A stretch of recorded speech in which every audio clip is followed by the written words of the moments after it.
थेट जोडले गेलेले आहेत। निवृत्ती, काय सांगाल, काय माहिती?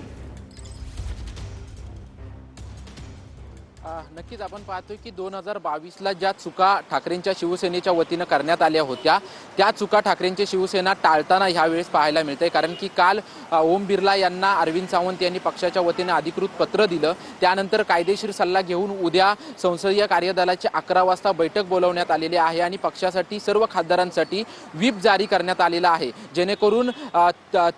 जास्त खासदार म्हणजे 6 पेक्षा जास्त खासदार जर फुटत असतील आणि वेगळा गट स्थापन करत असतील तर त्या अगोदरच संपूर्ण भूमिका जी आहे ते ठाकरेंच्या शिवसेनेने सावध पावलं जी आहे ते उचलायला सुरुवात केलेली आहे। आणि व्हीपमध्ये स्पष्ट नमूद करण्यात आलेलं आहे की 18 तारखेला उद्या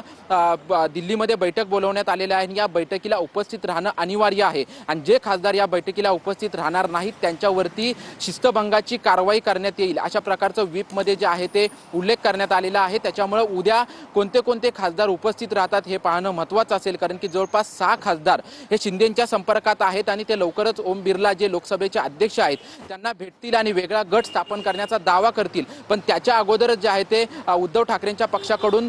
काल पत्र दिलं होतं आणि त्यानंतर आज व्हीप जारी करण्यात आलेला आहे। म्हणजे 2022 साली जेव्हा सुरुवातीला आमदार फुटले होते, त्यानंतर खासदार फुटले होते, त्यावेळेस सावध पावलं जी आहेत ते ठाकरेंच्या शिवसेनेकडून घेण्यात आली नव्हती। मात्र 2022 ची पुन्हा पुनरावृत्ती होऊ नये, कायदेशीर